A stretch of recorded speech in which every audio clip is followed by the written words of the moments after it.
Il y a le 7 février 2021.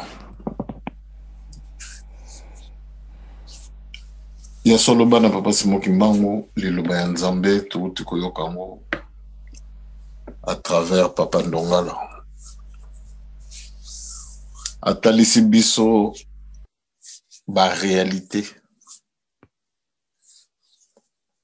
Il y a bomoi na biso en tant que bana ya Papa Simon Kimbango. Période difficile oyo tozali ko traverser. Ezala na nzoto, ezala na molimo, nyonso eza na biso compliqué.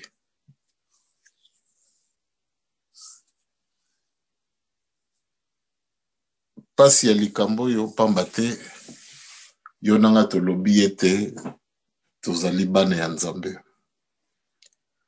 Tolobi ete toyebi Nzambe. Ya kotala pasi ya mutu mwindu au 21e siècle. Bisika nyonso tu tokoki kozala, tozali kaka bato pasi. Yo nanga kimbongiste, tozali kaka bato ya pasi. C'est à croire que mutu mwindu azali neti mazo. Ye moko amimonisaka pasi.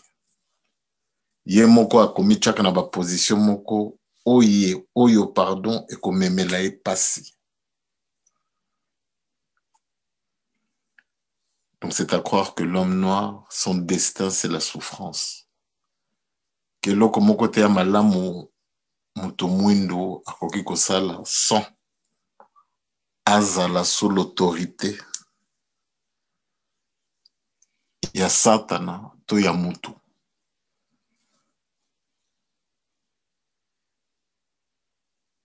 Bana Papa Simon Kimbangu, lelo le 7 février.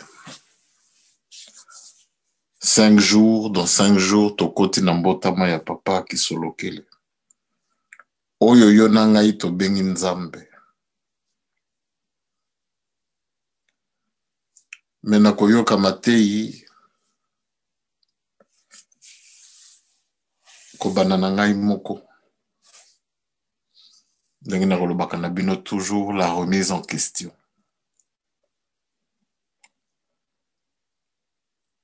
Remise en question wana ekozalaka permanent. Tito koma le 12. Ben événement nyonso to ekoleka na tito koma le 6 avril. Ya solo bana Papa Simon Kimbangu, je m'en veux.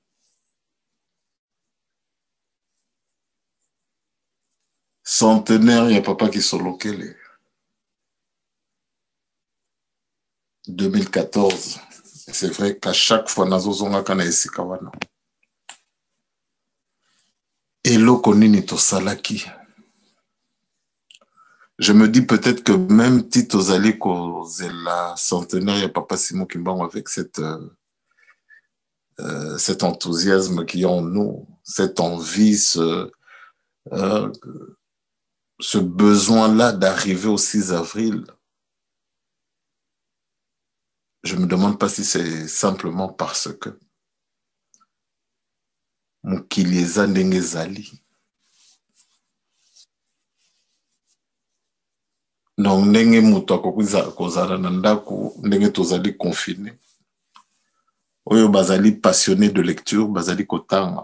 Oyo bazali passionné na ba série, na ba télé, na ba film ou je ne sais quoi. Donc tozali ko se distraire na ba passion na biso moto nyonso to akoki kozala na yango. Donc naturellement le 6 avril ça fait partie de cette distraction-là. Que le 6 avril, les alanango kaka occasion moko boye. Pambate na kotala centenaire il y a 2014. Enthousiasme otozalaki nango ya kokende. Ezalaki purement et simplement ndenge na kolobaka ya nzoto. Pambate ndenge na kolobaka 2014. Kotala na ba slogan na biso na ba fait ezalaki makambo mibale. Centenaire ya Papa Fumambanza, la même chose. Centenaire ya Papa Mfumalongo, oyo tolubi kaka ye wana kaka Papa Simon Kimbangu, la même chose. Quel changement avons-nous apporté? Pambate ba 3 centenaires wana ekokaki komema biso na mukili ya lelo te. Ekokaki komema biso na lingomba oyo ya lelo te. Encore moins na ba condition oyo lingomba to mukili ezali. Que tokomi kosambela na ba condition moko ya malamu te. Ezala biso na Occident, ezala na Afrique. Ti bakoki kosambela ezala centre mokoto partout. Ekomi kaka keba keba.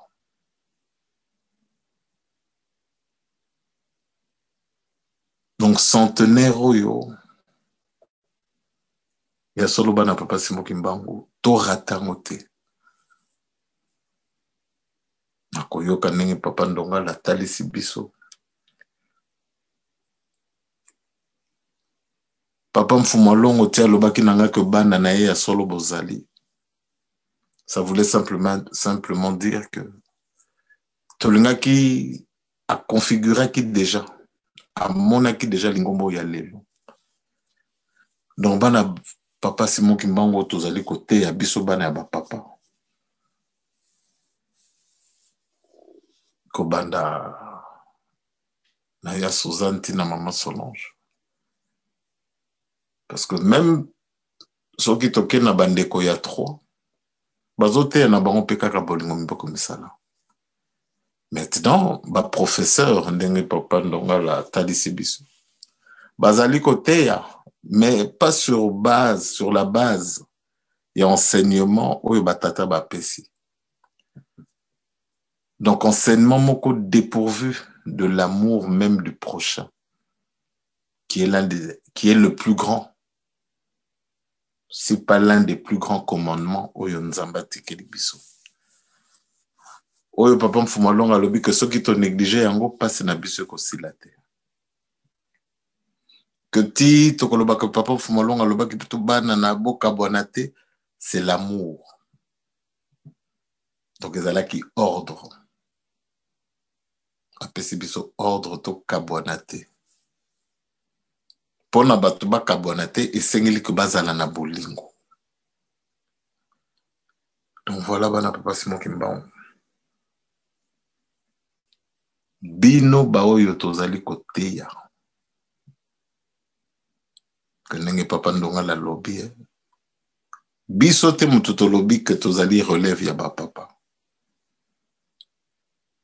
Ye moko diangenda kunti mamu talobi que tozali relève na bango. Yango na kolobaka na bino tango nyonso tout, même si ça peut vous faire mal ou vous déranger. Soit ba papa bazalaki batalokuta. Souffraison. Ya koyoka yango pambate comportement na biso ezali kolakisa que justement bazalaki bato ya lokuta.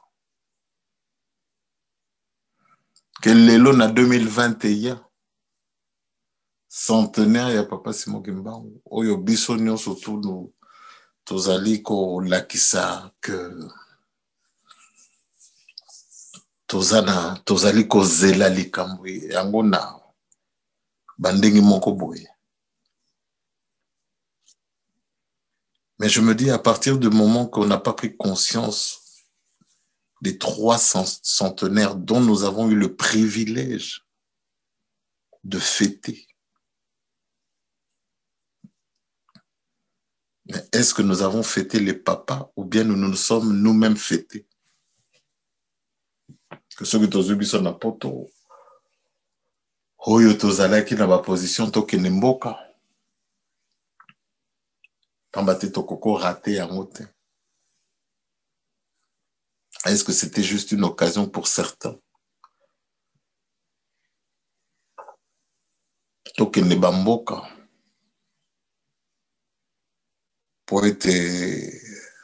c'était une occasion justement, comme on dit, l'occasion faisant le larron. Nakutane na famille kala, to nazu mukanda, to boye. Pour X raisons, mais pas pour les bonnes. D'où on avait ressenti le besoin.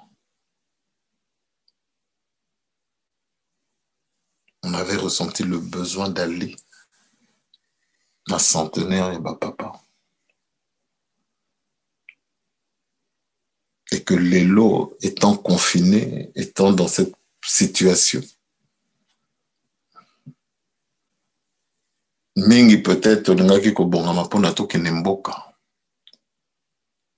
oyo balingaki kokende kamba bake oyo tolingaki kokende Kinshasa tokei mokoto.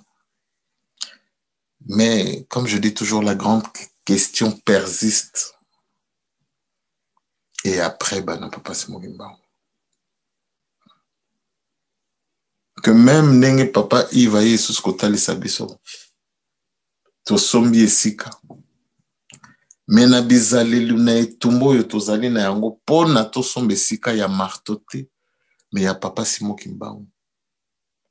Esika pe yo poko ya kofanda. Ozape na kiti na yo. Mais tozali kosala nini, tozali ko détruire.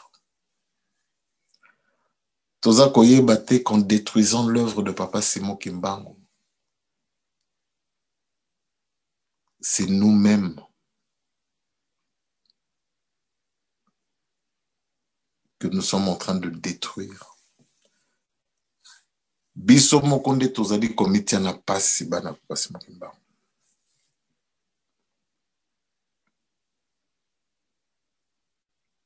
Le 12 février, papa Kisolokele. Papa Kisolokele, tobengi Nzambe. Ye mutapesaki yo na ngai mission.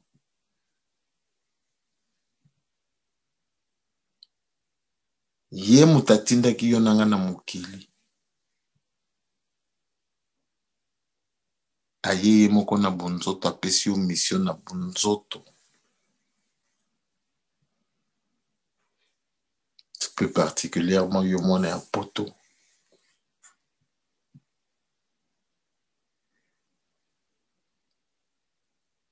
Lelo, nous sommes prêts.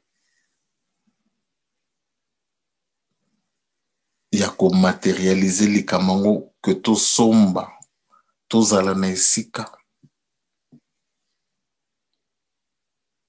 To zalana esika.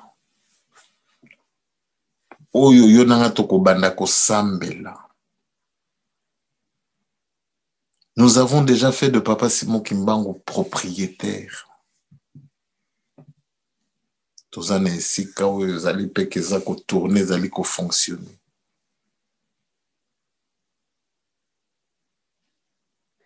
Lobby.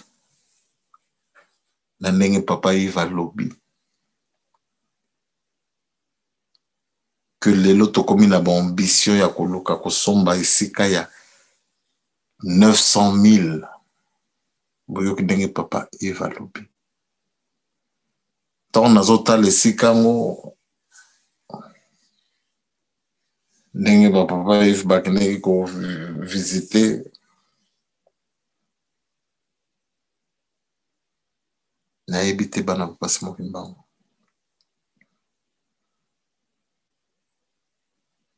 Tokokisi likambo yango mpe totiki mokili avec le sourire que tosambeli na esika na biso.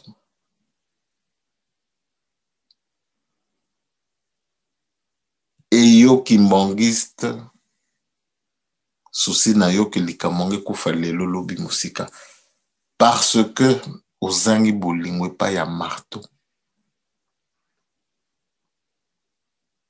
Ozangi bolingo epai ya papa Ndongala.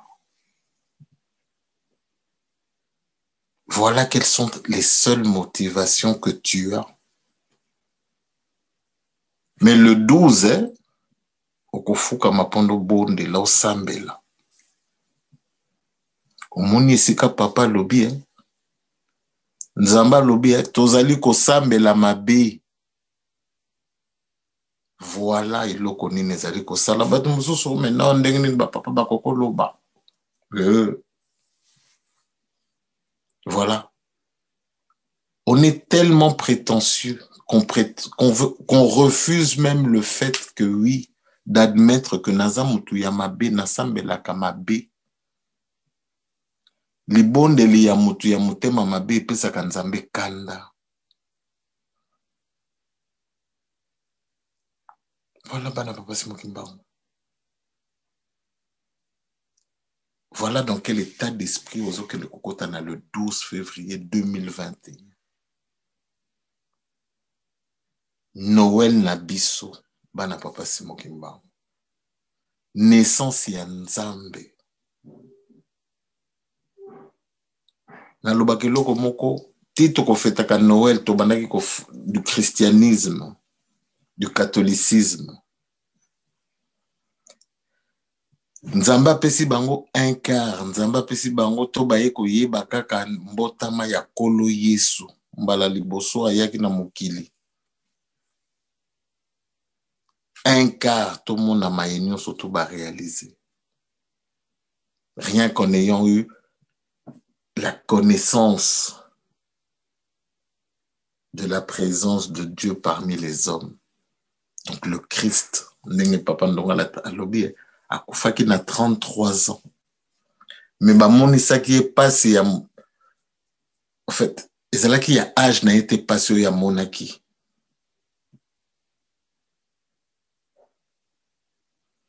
Yonangai tozui la Sainte Trinité. Nzambe tata mwana pe molimo santo. Ludi kikilu tokokaki kozana ndenge tozali lelo te. Soki tochaki penza ba papa na esika na bango.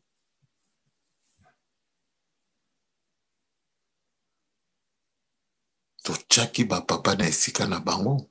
Ludi kikilu tokokaki kozana niveau te. Pambate ba papa. Donc Nzambe. Pas que bazalaki batondeng, non, c'est Dieu.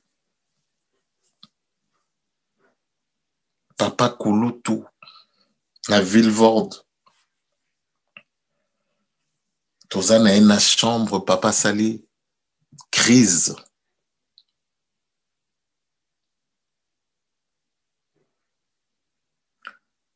C'est vrai que hier, je disais ça je racontais ça avec une facilité.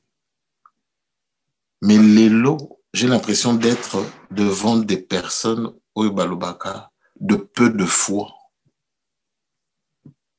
Que makamusu se sengli kutute que kimbangista yeba. Pambate, ezaneti makala ya moto, tozali kocha likolo ya mitu na binu. Papa qui solokele Nzambe. La Villevorde a sali crise. Tout le monde dit que papa sali crise. Il est en train de parler, puis Voilà, je me rappelle plus très bien des détails, ça date de plus d'il y a 20 ans. Tout ça qui n'a pas Michel, papa, ça les crise. Tout ça, papa, ça a bougé. Tout le monde dit que souffle, respiration. Tout paniqué, maman de salou loyer. Donc, tout le monde dit papa inerte, papa mort. Maman tanga koti. Imaginez, hein, donc pour nous, papa Koufi. Maman le béa, non. Asala gane kakabonga kozonga. Nazota la papa, maman, papa.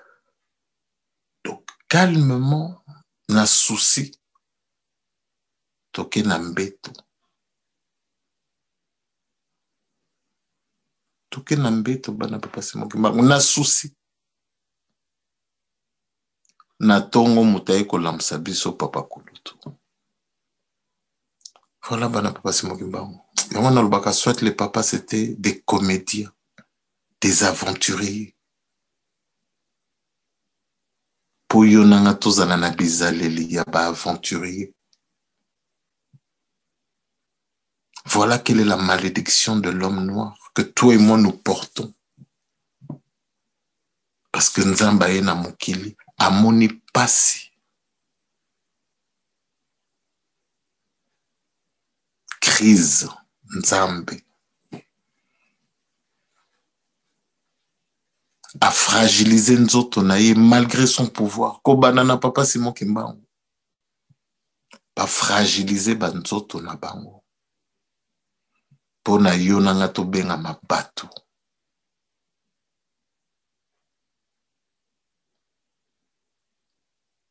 Mais voilà notre ingratitude, notre méchanceté.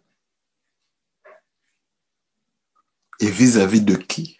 Pas de mon voisin, pas de mon ami, pas de mon frère, mais vis-à-vis de Dieu.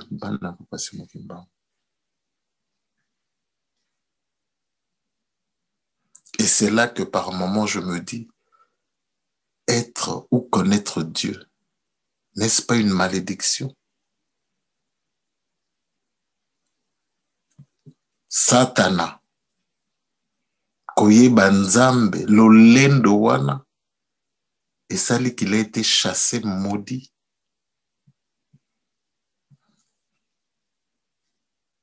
Les conséquences.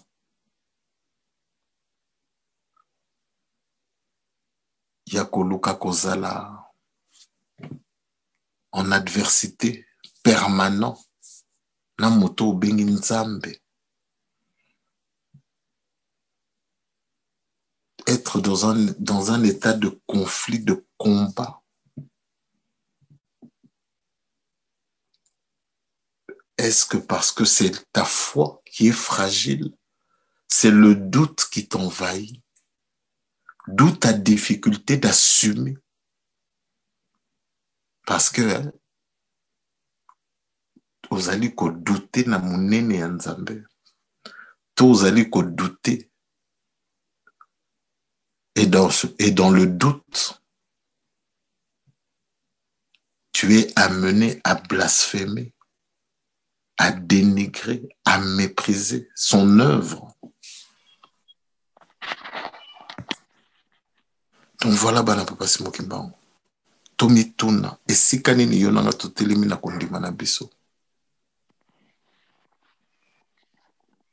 Le 12 est commis pembeni.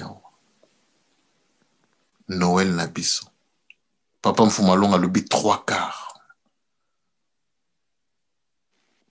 On a na lobi yo nanga toyebi Nzambe tata, mwana pe molimo santo. Bango misato na mutu moko papa Simoki Mbango molimo santo. Est-ce que c'est du cinéma? Na mitema na biso ezali nini? Donc tango yo na ngai professeur ndenge papa ndonga la talisi biso oyo baza wana mpona babongisa bino bana ya nzambe oyo bazali kotia bino en conflit permanent avec votre foi, avec votre choix. Bango basali choix na bango. Et je respecte.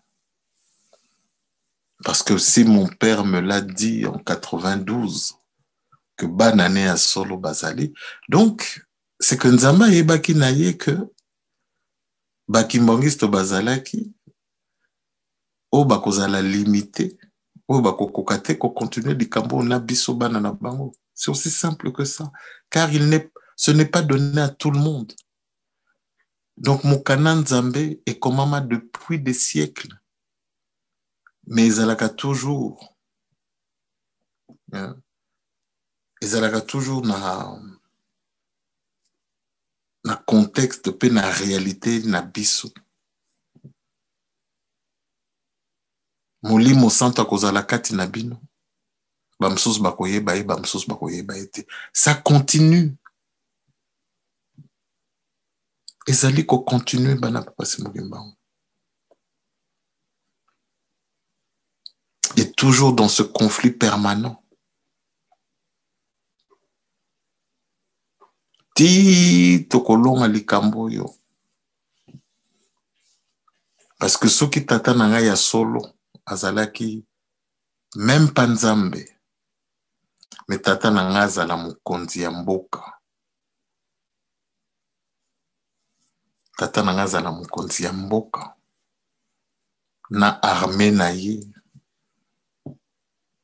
Na service de sécurité na ye. Na gouvernement na ye. Tout ce qui fait qu'un État puisse être un État. Nous dékiki le mutelanga ko sakana nga ita. Ata nazo sala mabe mukili nga ko betela maboko parce que je suis le fils d'un président. Totali. Kibumoto. Mais tata na nga zane mukonzi ya mboka moko te. Tata na nga Nzambe. Oyo mukili eko fêté dans 5 jours. Oyo mukili bengi Nzambe. Et bakozala capable te ba fêter na biso bano bango baboti. Ata même na bunzoto. Donc voilà bana papa Simon Kimbangu. Les papas n'ont pas laissé ce genre de kimbanguiste.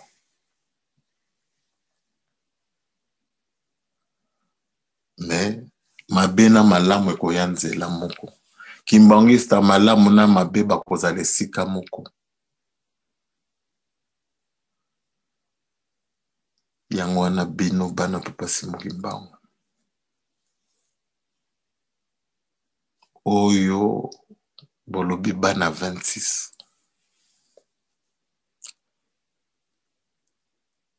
Linganga pambato lobi o lingi qui soloke le lokelo. Ne te complique pas la vie. Soit c'était des aventuriers. Au point ya koloba que relève na bu ces anango baskiver ya bano Borolanda. Et ce qui est abongo, c'est que tout simplement parce que va maudire. Soit c'est une malédiction que Bolanda, que Balobanabino, que Tozali relève na bango, mais Toza ba aventurier. Si c'est le cas, c'est que vous êtes maudit. Pour que vous puissiez être dirigé, que vous, même pas dirigé, que vous suiviez des aventuriers que nous sommes, des escrocs que nous sommes. Donc à ce moment-là, c'est vous le problème. Pambatiti bakonzi bazana bamboko na biso. Eza na mote parce que bango baza problème. C'est parce que peuple wana mutezali maudit. D'où bacheli bango. Ba oyo bakomonisa bango pasi.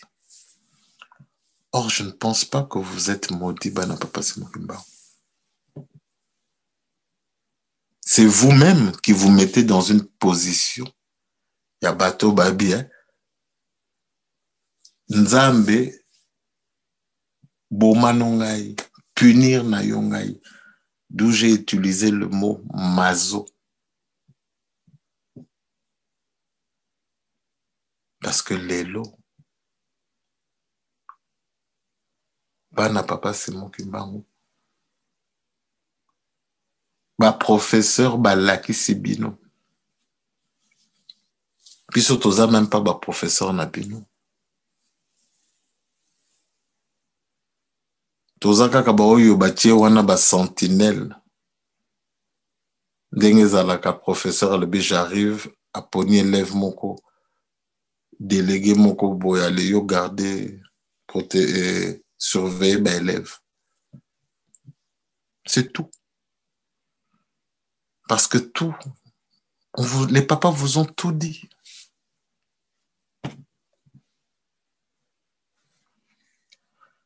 Donc, Bana Papa Simon Kimbangu, il y a solo on a bu c'est pour s'année.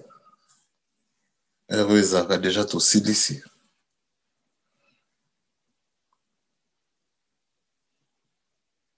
Donc, tout le cas, tous à la moukouse. Mais, tous ont conscience. Noël n'a biso yangoyo. Donc, si je peux vénérer Papa Simon King, Maman Solange, c'est tout simplement parce que j'adore leur père. Tout simplement. Les dénigrer, c'est dénigrer leur père.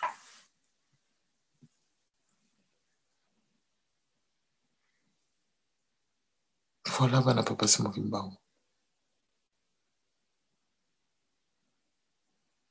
Elembo, nazo elembo ya Papa Simon King. Nzambe. Ngai nani mpona nalobaka eza ayete eza ya X. Voilà, en 2021, quel est le genre de sujet? Na bolingo. Lingomba bolingo ya 56. Etikala na histoire ya Bana Papa Simon Kimbangu. L'amour. Il y en a dans les années 50, 60, 80.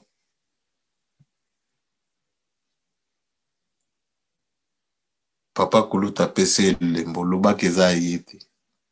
Mais tu es un sorcier. Donc voilà, Bana Papa Simon Kimbangu. Satan a kansaki ayebaki organisation ya Nzambe. Attention, ne répétons pas les mêmes erreurs. Oui, mais là, mokili pasi.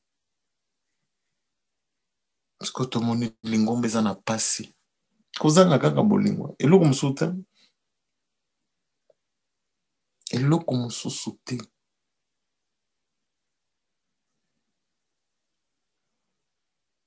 Voilà, Bana Papa Simon Kimbangu. Si Diangenda Kontima est une référence,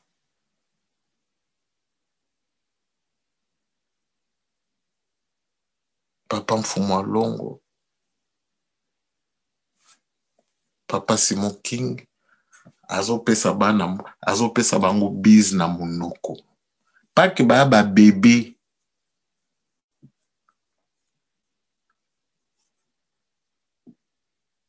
Dites-moi, expliquez-moi ce phénomène. Papa était hypocrite au point de le faire parce qu'il n'aimait pas les enfants de ses frères.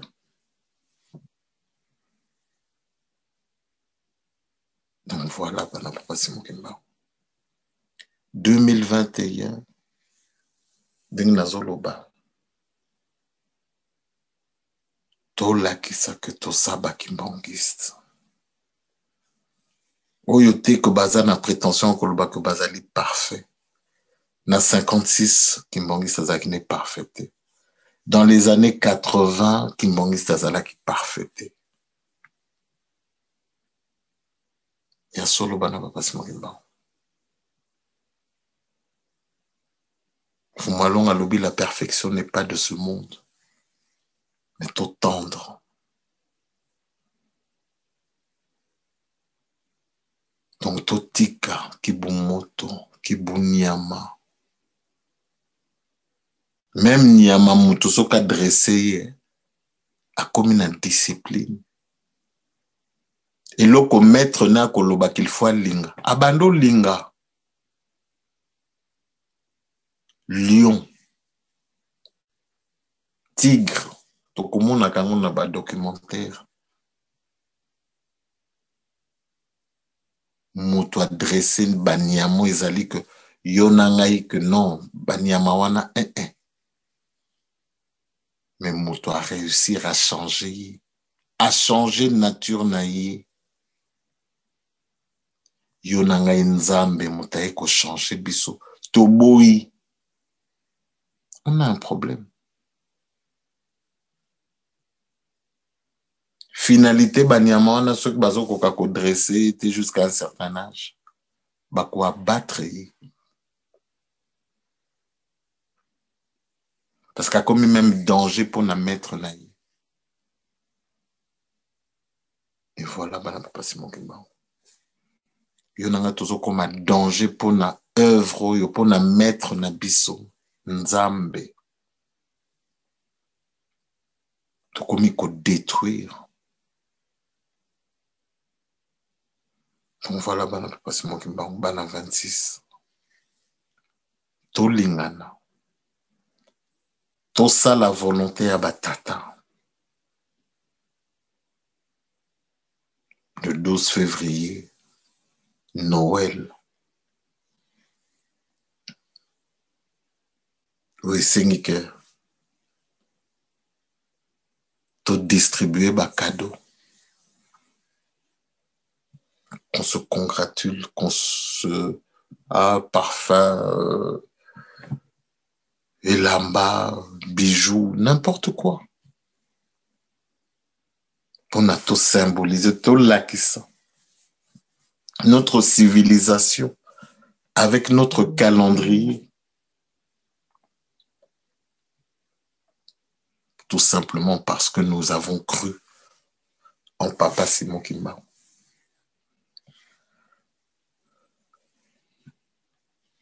Que même sur le plan de l'éducation, de la santé, ma union surtout ba papa batongi, que ti lelo te ko sala deka, c'est d'inventer le kimbanguisme politique. Parce que Papa Simon Kimbangu a laka ki biso likambo yango.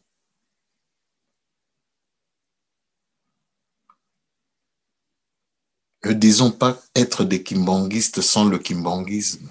Ce n'est pas possible. Donc voilà, Papa Simon Kimbangu. Tokanga na biso na likambo yo ya 26. Yango kaka muteko longisa biso. Ludi kikilo. Réconciliation. Ya solo. Makambo ya minene ezali koya na liboso, mais pas ndenge tozali kozelela yango. Et depuis que nalobaka na bino, ti nakoka nalobaka kobanda na ya Suzanne ti naleki na mama Solange. Mabota misato la Sainte Trinité ezali kati na biso. Ludi kikilo, la Sainte Trinité ezali epai na yo na ngai. Na 1921, ti naloba na bino likambo. Ba Belge bakanisaki que bakaboli libota. C'était fait sciemment. Parce que bamonaki, en les divisant, ça sera les perturber psychologiquement, socialement.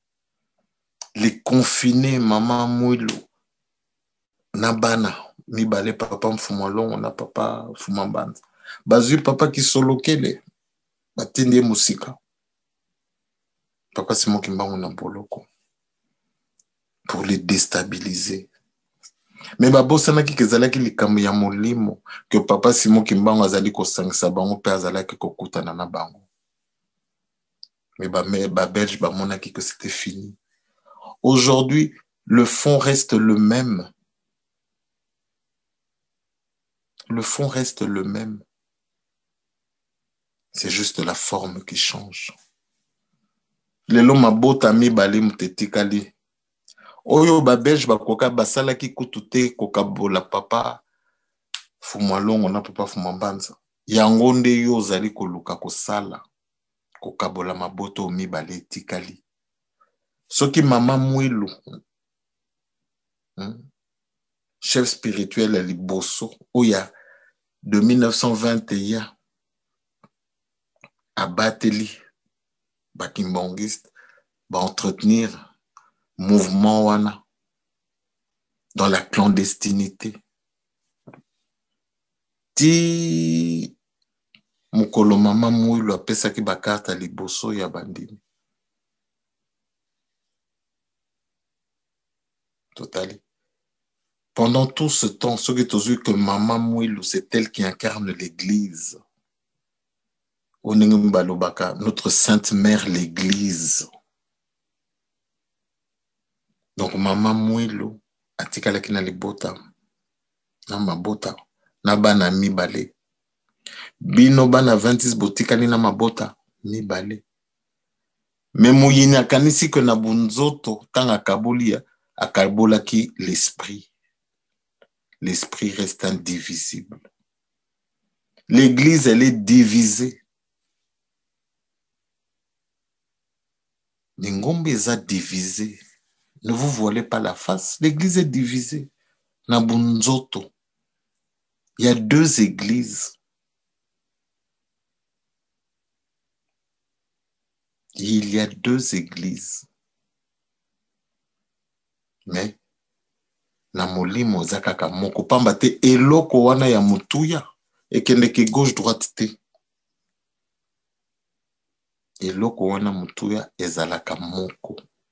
Oyo nzamba longolaki kati na bana Israël alobaki akopesa ngo na libota mususu bakobimisela ngo mbuma. Ekabwanaka te muta mokili akokoswa ngo ta kaboli. Impossible. Et voilà ce que toi tu as. Donc la Sainte Trinité, nous l'avons. Pambate to lobie, kobanana yasuzantina mama son ange. C'est aussi simple que ça. Donc l'œuvre du Saint-Esprit continue. Ti bakolon ba eko sutuka. Dingoma ngo pezui indépendance nango na le 24 décembre. Tant bandimi bakomi bandimi balobi to landi bino ba papa libota ya papa Simon Kimbangu. Et où mela quitté le 30 juin 1960. Indépendance. Étape à Liboso. Nabamo kanyon surtout ya pembeni. Donc voilà, bana papa Simon Kimbangu. Nous allons pas revenir sur l'histoire, mais tous allez kotali sabino ba fait. Donc lelo ndenge na lobik, ce n'est que la forme, mais le fond est resté. Satan a kantia ki tang a divisé. Bakolo ba kanti tang balbe ale toka bolanzo to papa Simon Kimbangu. Au contraire, ce fut la naissance du kimbanguisme. Papa Simon Kimbangu na molimo bazali kokutana bafandi pe basololi.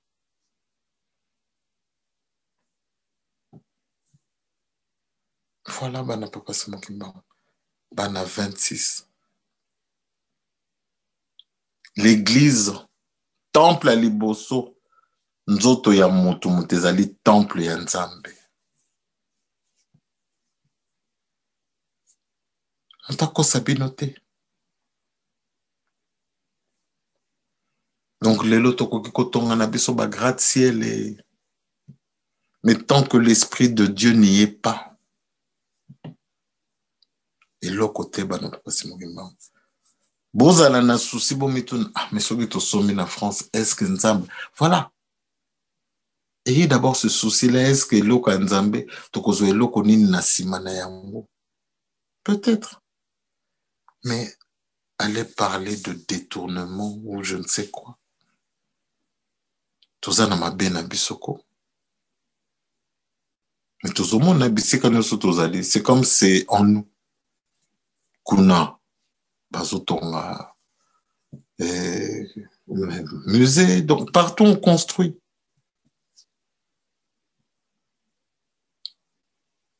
Voilà, bana papa c'est mon. Mais après, donc les lots, yo moins à 26, on n'est pas là. Oh, qu'on a bâtonné musée, c'est une bonne chose. L'occasion se présentera bien un jour où on ira visiter le Louvre, Ezalia. Comment on a bisoté? Tant ils en ont monté. Mon collègue, voilà. Mon collègue Ezalia, musée plutôt que nous visitons. Ils en ont chez Bisso. Donc voilà, on a pas passé mon kimba. Mais Yonanga Ibana 26. L'église. L'église de mon père, c'est ici. Tout simplement. Et nous sommes dans la continuité de son enseignement. Bah oui, bakofinga kabiso. Oh, bakofinga kangai parce que les lots déca. Mais c'est leur droit. Donc, ça me fait ni chaud ni froid. Pambate, hein? Ce sont les mêmes mots bafinga qui peut tata nanga tanga sali lingomba. Tanga tongi si ba université, tongi si ba école, ba hôpitaux. Donc tata na bango sata na lelo bana ne baza. Denge pe bana tata na nga Nzambe bozali. Donc c'est leur droit. Biso to ki para bango te. On surtout nga bodo nazate. Parce que c'est normal. Donc moi aujourd'hui, je sais qui je suis et je sais ce que je fais. Voilà. Tokokuta na kaka na tumpa ndenge fumalonga bandekoloba. Bakolukanga. Parce que je reste le fils de mon père. Donc Binobana 26. Assumons-nous. Assumez-vous. J'adore Maman Solange parce que c'est la fille de mon Dieu. Je sais que par elle, nakozwa lobiko. C'est ma foi, bana papa Simokimba. Soyez fiers. Pambate bino, Bolobi, que papa Simon Kimbango était tellement grand. Ses fils sont tellement grands. Parce que baza. Donc bakoko sale loko ya mabeti. Bakoki kozala na relève mon côté ya bandoki. Non, soit c'est que bino nde boza maudit. D'où bacheli bino batuneti biso na mito na bino. Or vous n'êtes pas maudit, vous êtes béni. Rien que le fait yakoye banzambe, c'est une bénédiction. Donc voilà, bana papa Simon Kimba. Tosa le la biso papa Simon Kimba. Tosa lo ya biso. Oyo bakoya ko laksa bino to côté ya bino makambo eza na o ezaka kapona ko fragiliser foi na bino me bayaka na bango peka kesika bino bozali. Bobo sanate. Satana epe a nzamba zana wanabi. Nzambe me tala batu na. Voilà. Posana nzela ludi kikilo. Réconciliation. Lelo, à partir du moment, vous allez dire papa est compliqué. Moi, à partir du moment que je dis que Kobananaya Sozantina Maman Solange, pour moi, c'est l'esprit qui compte. C'est l'esprit qui est le plus important. Oyanzoto. Finalité, papa Koulout Bakuta Nagina Papa, la bunzoto. Finalité, Bakuta Nagina Baron. Mdele Ram Taliagne Foufou. Donc, bisopé. Il faut tout ça là que lobby bangonde baluka réconciliation. Il y a pas lieu. Mais Kibumoto. La Pessibinoka exemple il y a 1921. Il y a 100 ans. Satan avait cru qu'il avait divisé la famille sainte. Nzokande, il les avait unis plus que jamais.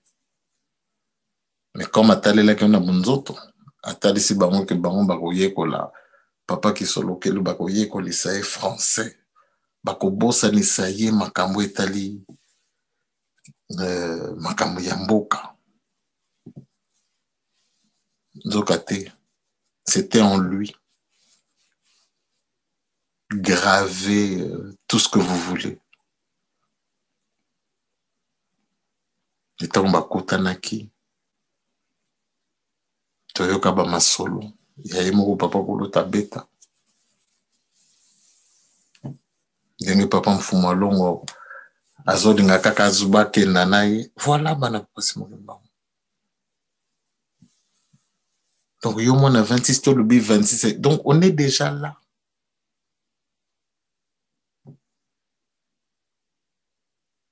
Pourquoi cherchez-vous parmi ceux qui sont partis, ceux qui sont restés? C'est compliqué. Pourquoi cherchez-vous parmi les morts celui qui est vivant? Donc voilà, Bana 26. Tozana Nzela, ne vous compliquez pas. Oh, bozo mona wane zaneng babej ba no mona. Yanzoto, kibumoto. Zana welu musute kibumoto kakamte osala. Ye kaka, pasi maibi kaka, ayebi nekezaka ye kaka te. Il le sait. Ba victime de bino mutuboye biti. Donc voilà, bana papa Simon Kimba. Assumez-vous. Tosala na biso musala. Tokomi na biso. Boki pa Yves. Denga lobi à moi qui toque no coopérer que oui. T'es pas Yves. Bon, tu as 70 000. On a Yozo à 30 000. Hein? Comme ça. Voilà, bana papa. Bon, quand on a biso à la fin. Non, qu'à ce niveau, on a fola rendez-vous. Bana papa Simon bon. Bon, c'est vrai que ça, c'est quand même, hein, c'est une somme. Voilà, je dirais pas non, mais je vais pas aller me ridiculiser pour ça quand même. Tout à l'heure, mon client m'a dit qu'il y a Bissona qui nous sont pas pour 100 000 euros. Voilà, prenons les choses aussi terre à terre. Tata Nanganzambe. 100 000 euros à montant, mon repas ici, mon repas, ça rappelle l'obisokangindiko. Papa aux États-Unis, 100 000 à Pessinga, c'est qu'on a pour 100 000. Ah, bon, quand même. Moi, bénéfice de doute, hein? Moi, bolingo wanataka muke. Donc, tant que tu as fait ma yele na ye, ça l'a peine yayo. Voilà. Pour yo qui pas y venir à lobby. On va ça, soucier ça ya molimo. Donc, le 12 février, tout s'est payé ça. Papa Simon Kimbangu, papa Kouloutou. Total, et ça que oui, papa, nous voulons souhait na yo. tout matérialisant que tous les PC à ta confinement. Attends que nous sommes là, on a 135 euros ton demi. Tu foutu. Tu foutu, parce que tu suis. Longtemps, Nathalie pas eu batinelinga ba image, batinelinga vidéo, mais nami papa yo que la biso mo soko landi kaka batwa songi ya mitema mabe. Soko ubimela e pano che gogo. Bala muka, tchakaka. Mais voilà, pourquoi? Parce que tu commis qu'on visait. Et puis, ben, nazo boudé, tu pas fait, comme ben, ba caprice. Ah non, mais il manque si. Voilà, pourtant, on parle de 900 000 euros. Il y a un an, je ne pouvais même pas. 500 000, normalement, n'a pas eu, ça va pas ou quoi. Mais les lots, comme le niveau, il y a 1 million. Donc, ce qui peut être au facha ou aller, tu peux avoir 1 million 300. Nous sommes capables, mais on n'a pas passé mon kimba. Donc, tout qui s'est mouillé, ni satana soni. Tout là qui s'est mouillé, n'a pas passé mon kimba. On est dans le bus pour ça. Tika ete ba papa na mawana bango tito koma le 12 ba bate la biso oyo tozali koyoka o variant anglais et soki nini tito yo koma ba professeur to ba médecin na mboko ya France le nom d'une année tout comme la ba vocabulaire na ba donc tika ba papa ba bate la biso pa mate moyini ezala na nzoto ezala na molimo ezaka kaka koloka eloko moko bafragilize biso sans bango ekozala na biso pasi yango wana bana bapasi moki mbango tika ete bapapa bapesa bino mai ezangi bino de façon que le 21 namoni kutu totala nana bapapa Yves soki totyango le 15 ah papa nga nazwaka le 15 le 12 soki le 13 soki tokomiti le 21 tokoya kolia mbongo on a abandonné qu'on réfléchir le dimanche avant le 21 mais dimanche prochain on va vous donner la date définitive donc to bonga ma poete to kokako le 21 wana to la qui s'apenza que avant to comme le 6 avril ndenge na lobaki na bino la fois passée to la que ça n'a pas papa que bakoya kokuta bandimi donc nasokisi wana na komba tata pe ya mwana pe ya molimo santo amen.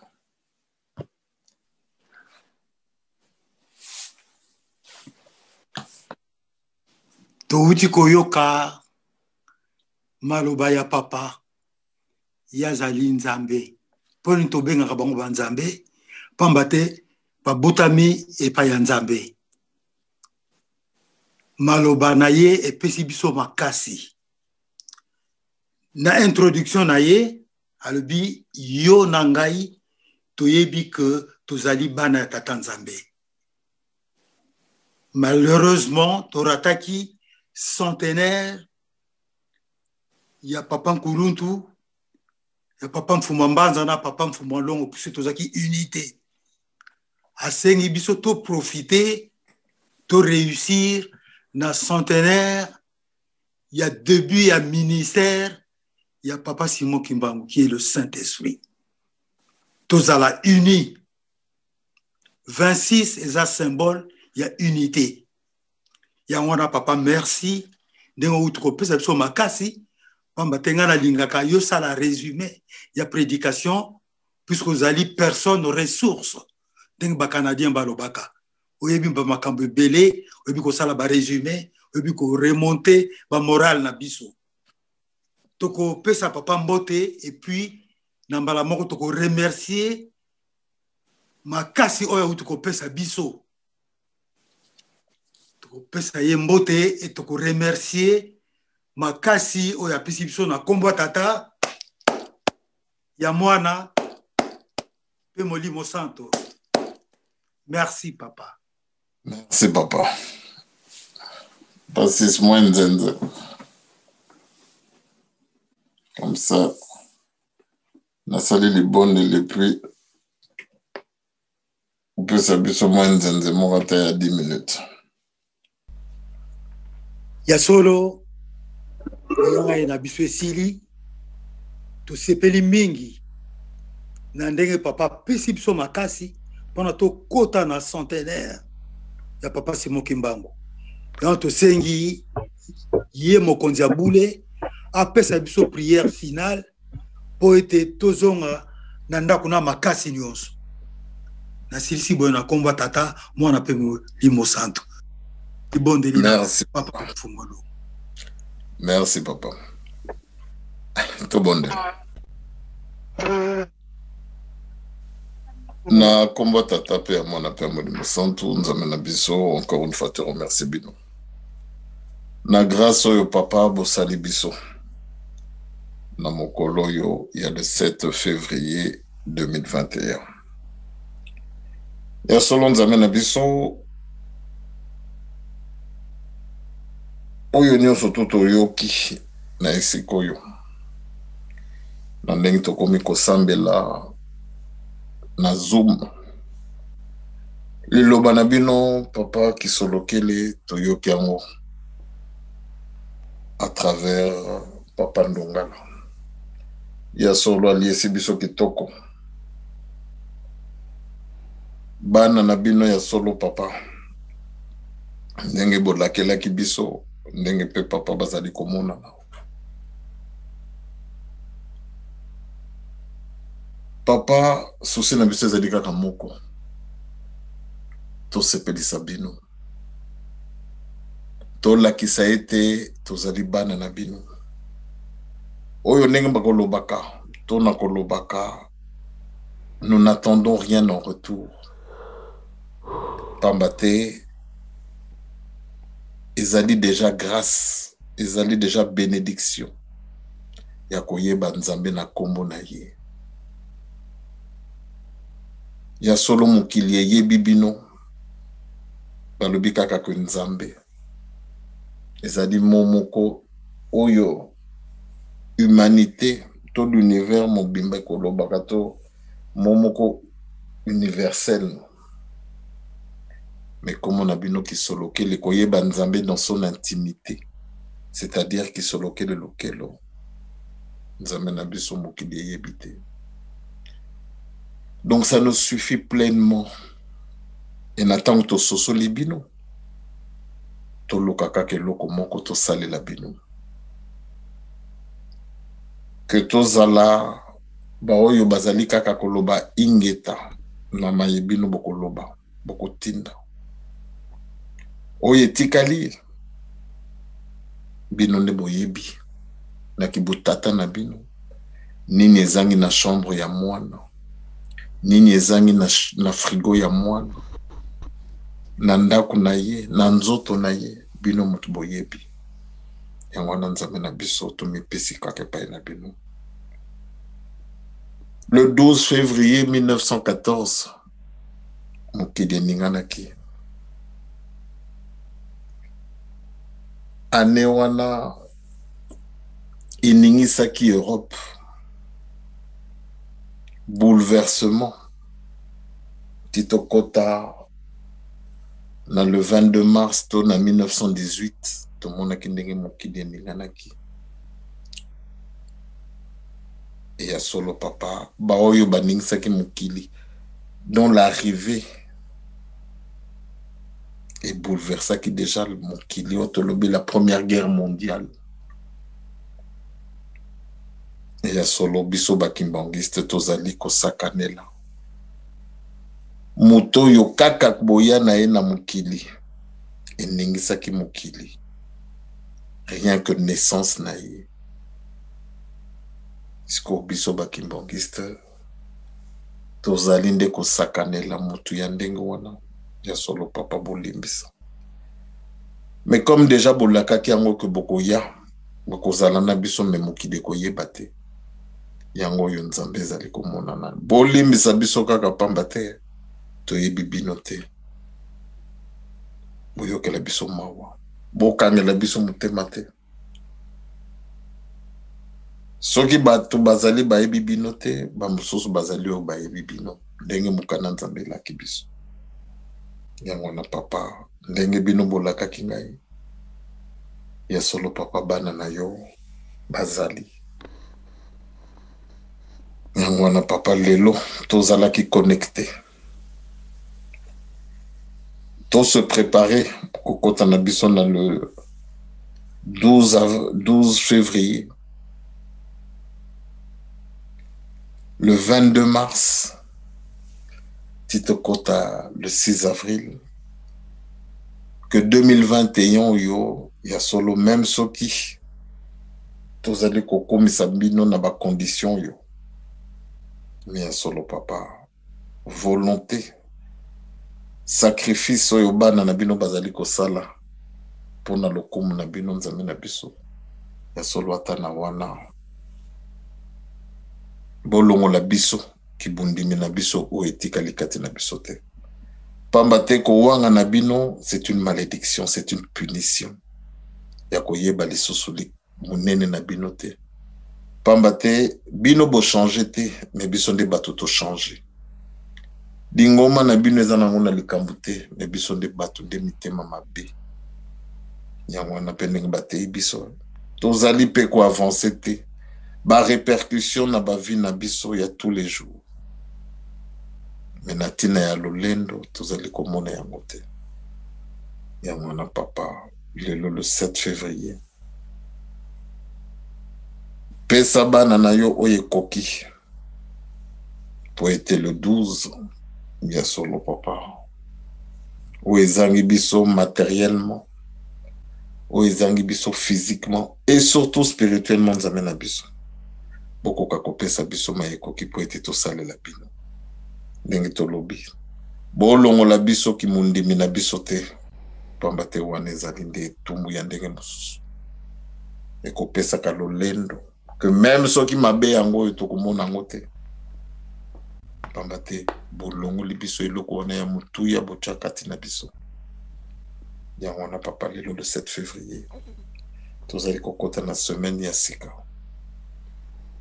na maladi oyo ezali kotongisa biso wana poto ya solo papa batela bana na yo kotangela biso mabe na biso te mema wana bino kaka tozali koimplore ya solo papa tozali koperdre bato baza na biso cher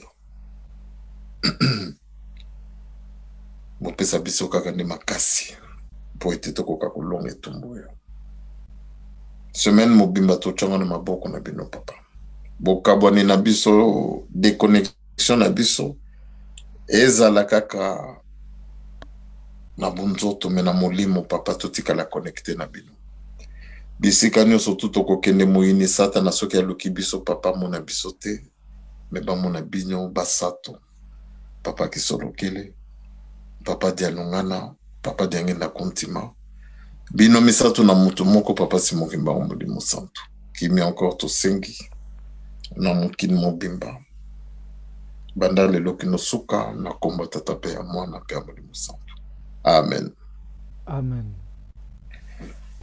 to se déconnecter malamu ekimia na bandoto pe na milimo na bino. Merci papa. Merci à vous. Merci papa. Merci papa. Merci papa. Merci papa. Merci papa. Merci papa. À vous tous. Merci papa. Elike zakana bino e. Merci Nangaïpe. Merci papa. On vous aime beaucoup papa.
koyinana eza na ntina te, koswana eza na ntina te, kobunda eza na ntina te. Sikoyo mokili eza ya koningana, tozosenga nini? Tozala boyokani. Tozosenga nini? Réconciliation, réconciliation, réconciliation. Biso objectif eza nini? Réconciliation, réconciliation, réconciliation. Donc toko ta distraction te objectif absolu nini? Réconciliation.